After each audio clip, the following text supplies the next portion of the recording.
certain spirits will not leave your life, dealing with stubborn spirit, how to deal with stubborn spirits, and also how spirits enter you in the first place that are stubborn. So you got to understand that demons are very old. Demons have been around a very long time. They've been around for since the beginning of time. And so we don't sometimes have revelation of that. So they've also been around since your great-great-great-grandparents. We might not know who they were, but they know who they were. And so why this is important is a lot of spirits come into our life from the moment of conception. If we did not have a godly parent that did not curse us in the womb because they didn't want us, or they didn't like, or they didn't want a girl or a boy. Some people have gender confusion because of that being released over their life. The mom didn't want a boy and they wanted a girl instead, and they kept speaking that out loud. Those are word curses, and they can become word curses that the baby, that affects the child, because the words, the power of life and death are in our tongue. So a lot of spirits come in the umbilical cord, through the umbilical cord in the child, or they come in as when we're children, through maybe sexual sin of the parents, or a generational curse, or through children being raped or abused as child. So this is how they come in. And so when we don't understand this, what we do is we don't understand why there are certain spirits like perversion, lust, same-sex attraction, different things like that are in our life, and we can't get rid of them. And we wonder why, like, this is just who I am. This is just what I struggle with. No, that is a spirit. And there are different ways to deal with stubborn spirits. Disciples dealt with stubborn spirits.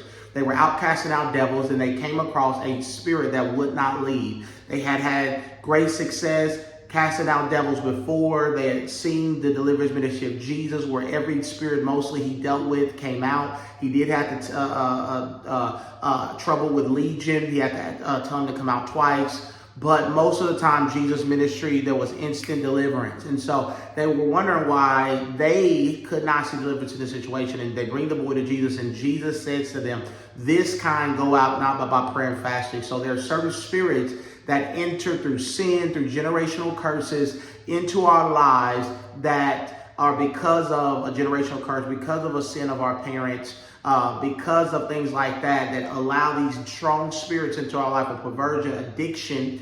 If your mother was an addict and was on crack or drugs while she was pregnant with you, that's why you shouldn't drink or smoke while you're pregnant at all, if you're a believer, but while you're pregnant. And so they brought these spirits in, and they've been with you a long time. So some spirits have been in your life for 25 years, and they're not going to always just come out instantly, because there are spirits that have different rank.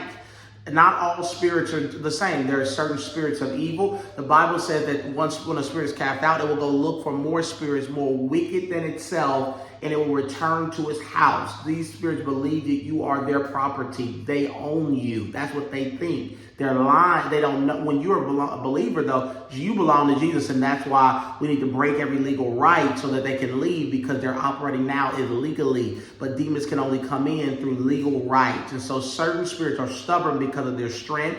It says they bring back 7 spirits more stronger, more wicked than the one that they brought before. And then they also says in Ephesians, it talks about principalities, powers. These are a ranking system in hell. And so certain spirits you're dealing with are a lot stronger. So certain stubborn spirits, you have to fast. You have to do more intense fasting, intense prayer to get these spirits to leave, and have somebody else cast it out of you. If you want to reach out to our ministry, Jordan Wells Ministries, we do deliverance sessions. If you want deliverance, I invite you to come. Go on our ministry page, jordanwells.org, and I will have that on there, the link for you, and you can go on there and schedule a deliverance session.